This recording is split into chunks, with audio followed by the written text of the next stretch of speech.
Saludos, Rafael Cardona. Vamos al cristalazo. Comentábamos, Rafael, con la audiencia de Grupo Fórmula Noticias, comentábamos la reunión que se dio esta mañana con carácter de urgente.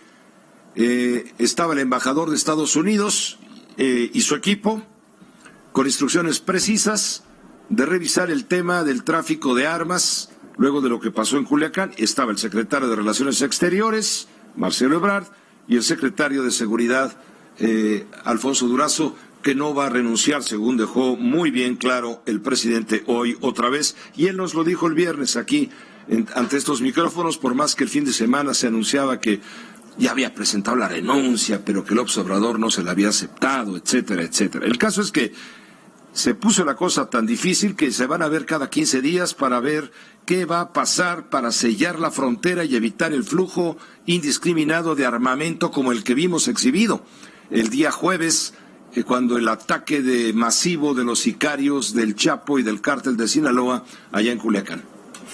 Pues Pepe, muy buenas noches, un saludo para toda la audiencia. Mira, Pepe, tenemos que regresar un poco a lo que pasó el jueves, porque en la relación entre los Estados Unidos y México está el nudo principal o el arranque o la pieza que pone en funcionamiento todo el resto de la maquinaria que se echó a andar fallidamente en Culiacán. El ejército mexicano, la Guardia Nacional o la parte de asuntos antinarcóticos que fue trasladada de la Policía Federal hacia la Guardia Nacional, y todos aquellos que participaron en esta captura del señor Ovidio, lo hicieron para cumplir una orden de extradición. O sea, no estaban trabajando para la justicia mexicana, ni para la seguridad pública de México. Estaban trabajando para el interés del gobierno de los Estados Unidos. Esto es tan importante que no podemos pasarlo por alto todo el tiempo. Si este operativo fracasó, fue quizás porque no había un acuerdo entre las fuerzas mexicanas de seguridad, como después lo confirmó el propio secretario de la Defensa Nacional. Fue un operativo apresurado, sin coordinación, sin información, lo cual a mí me parece todavía más grave que haber dejado después en libertad al detenido. Si se hubieran hecho bien las cosas, si se hubiera calculado la reacción de la gente que cuida a este narcotraficante, no se habría llegado a ese punto. Hubo una descoordinación, una fractura en la cadena de mando, porque da la impresión de que el operativo estuvo tan mal orquestado que faltó inteligencia. Faltó inteligencia y comunicación. Y ahí pues la descoordinación. Y de ahí el no saber qué hacer. Y no de saber ahí, a quién enfrentar. Y exponer a los propios soldados a las amenazas de los sicarios que los duplicaban o triplicaban prácticamente en número en el momento de que se dio la batalla de Culiacán. Eran 700, 800 sicarios, según testimonios, contra 200 soldados. Además, bien armados, ¿no? Con conocimiento del terreno. Sí, claro, conociendo el territorio. Cosa que los soldados no sabían. Sí, y los soldados con su familia en una unidad habitacional cercana a la novena zona militar. Que ya estaba rodeada por los... Que estaban amenazados. Y con... O los sueltas. Depósitos de gasolina. Puestos a incendiarlos. Pon tú que eso no esté comprobado. Hay testimonios que sí, con sus asegúnes. Pero de que hubo amenazas contra los familiares de los soldados. Pues tanto que ya se los llevaron a vivir a otro lado. ¿Y que los soldados no son seres humanos también? Obviamente, pero una cosa es un ejército, sí, y otra cosa es que uses a tu ejército como carne de cañón y que le pidas que no dispare. Pero bueno, esa ya es otra discusión paralela, Pepe, sobre la cual no vamos a terminar nunca, porque bueno, el gobierno de la República tiene una definición muy clara sobre el uso de la fuerza. El quien no tiene una definición clara sobre el abuso de la fuerza son los delincuentes. Ellos van con todo y contra lo que se les ponga enfrente.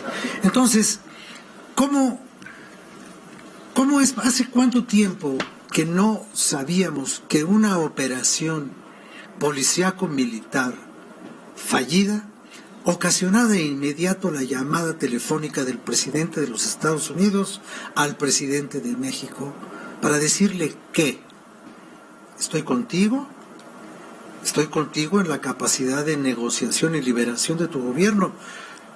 Así lo hubiera hecho yo con Bin Laden, lástima.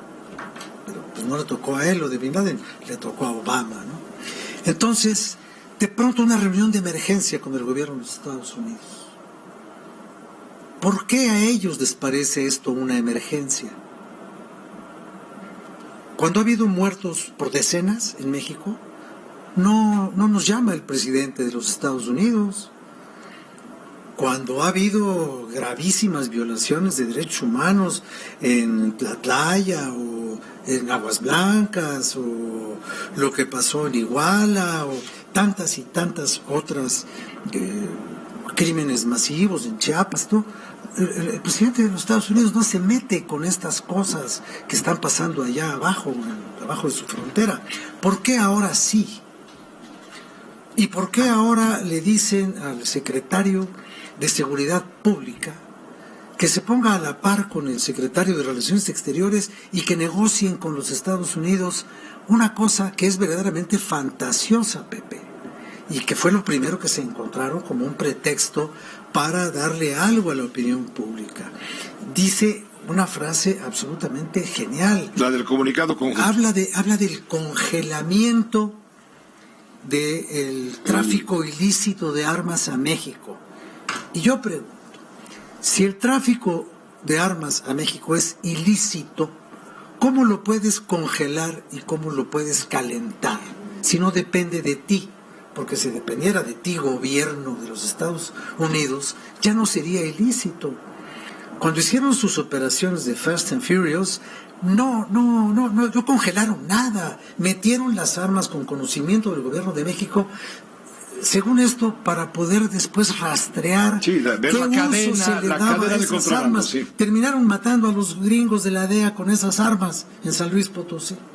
Entonces, a esas armas es a las que se refiere la bondadosa administración de Trump. ¿A esas? Pues no, que ya habían parado ese programa y que eso ya se había quitado desde la binacional. Entonces, bueno, la binacional ha operado con un perfil muy bajo, se desapareció la otra forma de cooperación de la iniciativa Mérida. ¿Y hoy qué nos queda? ¿Para qué fue esta reunión? ¿Para pegarle un jalón de orejas a Marcelo? ¿Para qué fue la llamada del señor Trump a tan remoto sitio de la geografía mexicana que se llama Putla? Y con eso de que Trump habla bien español, quién sabe qué habrá entendido. Pero bueno, para eso fue. Y después de esto nos tenemos que reunir los mexicanos cada 15 días con los señores de los Estados Unidos que ya nos tienen una certificación en materia migratoria, como antes nos tenían una certificación en materia de narcotráfico, y ahora nos tienen una certificación en materia de operaciones policíaco-militares en nuestro territorio. Bueno, pues entonces vamos a darles clases de inglés a los de la Guardia Nacional, ¿no? Pues pronto las instrucciones, ¿quién sabe quién se las va a empezar a dar? Ni tú ni yo, creo que nadie fuera de este ámbito de información escuchó la llamada telefónica, pero sí podemos imaginar que el señor presidente de los Estados Unidos le habrá preguntado al señor presidente de México, yo les pedí, es decir, la justicia de mi país le pide a la justicia mexicana entregar al señor Ovidio Guzmán López, quien aquí tiene cuentas pendientes por estar trayendo droga a mi país, y esto es dañino y debo juzgarlo, así que solicito sea detenido con fines de extradición para juzgarlo de acuerdo con nuestras leyes. Esto fue el origen del operativo de captura. Esto lo reconoce incluso el propio presidente de la República cuando dice, sí, efectivamente, había una orden de extradición solicitada por la justicia estadounidense en contra de de Ovidio Guzmán López. Ahora sale el New York Times diciendo que también iban o también tuvieron en algún momento al otro hijo, a Iván Archibaldo Guzmán Salazar, que es medio hermano de Ovidio, exacto, hijo de otro matrimonio, el primer matrimonio del Chapo, y que también lo dejaron libre. Bueno, aquí ninguna autoridad nos ha dicho absolutamente nada sobre el caso de Iván Archibaldo Guzmán. Nos ha dicho, sí, efectivamente, el caso de Ovidio y cómo lo dejaron en libertad. Y nos decía aquí el viernes el propio secretario Durazo, es un delincuente, tiene una orden de captura y con fines de extradición, y lo vamos a capturar. Al mismo que dejaron ir, ahora tienen que ir para no dejarlo. Claro, obviamente que lo van a capturar y no va a pasar mucho tiempo para que lo capturen y se lo lleven a Estados Unidos. Pero eso no le va a quitar a ninguno de los habitantes de este país el sabor de boca de que seguimos haciéndole el trabajo a ellos en vez de hacer el trabajo de nosotros.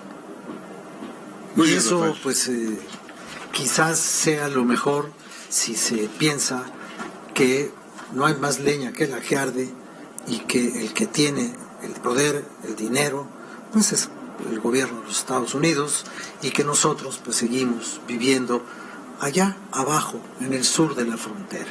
Muchas gracias, Rafael. Gracias, buenas noches. Gracias, muy buenas noches. Hoy también les recomiendo la lectura de